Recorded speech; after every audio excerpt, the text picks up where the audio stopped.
morning, RoyZesch.REALTOR again with Coldwell Banker Legacy in San Angelo. Today I want to finish what I started last week talking about the home selling process. Between now and then I realized I'd left out a minor detail that you might want to be interested in. How do we come up with a price for your house when you go to put it on the market? Probably not many of you were interested in that, but a few of you might be. So what we'll do is I will prepare for you, so we'll sit down and talk about it, what's called a competitive price analysis. So we'll look at the market out there, the things that are going on out there, the houses that have sold recently in your neighborhood, the closer they're comparable, the more comparable they are to yours, the better that is. The houses that are for sale out there right now, the competition. And then I will come up with a recommended price range to present to you. Now, you obviously want to get the maximum amount of money you can get for your house when you're selling it. So we'll take my numbers and what you think you need to get out of the house and work together to come up with a good number. A lot of people think, well, we'll just start high and be willing to come down and just give it a little bit of time. That sounds good, and sometimes it does work out. The downside of it is, we talked about last time, you get the most attention when your house is brand new on the market.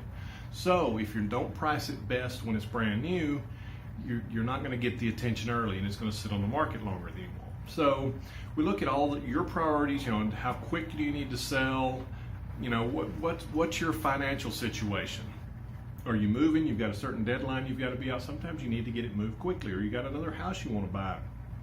Put a contingency offer in, whatever. All those factor into how you decide how to price your house. So I thought that might be important, at least to a couple of people. So last time we were talking about showings. One other thing I wanted to mention on showings is, again, I said you have the right to say no whenever you want to, but you never know when saying no can hurt you. So the other thing is to think about keeping your house showing ready. Basically what you want to shoot for in a perfect world is when you leave the house, your house is ready to show. If someone calls after you drove off the driveway and say, hey, we want to show your house in 30 minutes, that you're good to go. Say yes, come on out, everything's ready. And if you're at home, you want to shoot for hey, we can pick it up and have it ready to show in 15 to 20 minutes, something like that. So you're just kind of spending a little more effort working on things, keeping it cleaner and picked up neat more than you normally do. And this is one of the stressors of this whole house selling process. So your house is on the market, you're getting showing requests, people are coming in and looking at it. Now you start to get offers. So somewhere along the way, and it may be 30 minutes into it, it may be 90 days into it. You never know when it's going to happen, but someone's going to bring you an offer. So then you get to look at the terms of the offer. There's the price. There's how much are they asking you to pay for closing costs. A lot of times, to keep them from having to bring as much money to the table at closing, they'll ask you to pay seller's closing cost, or pay the buyer's closing cost.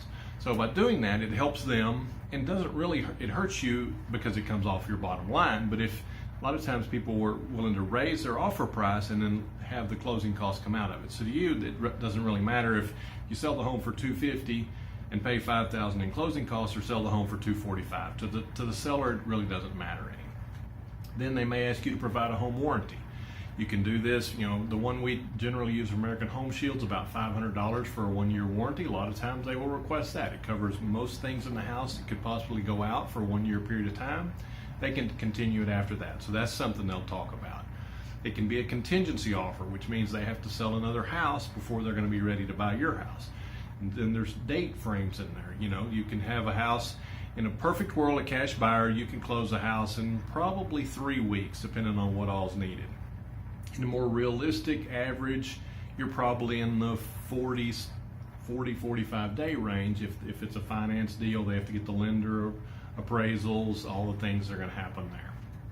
So that's kind of the rough time frames you're looking at. It just depends.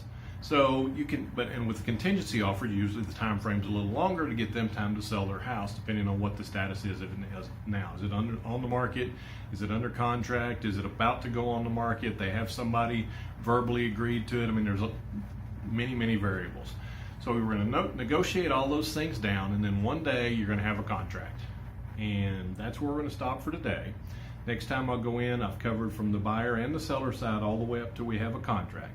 So next time we're going to talk about from the contract to closing, all the things that have to happen in that period of time to make everybody happy. RoyZesch.REALTOR, 325-268-0775. Give me a call. Thank you.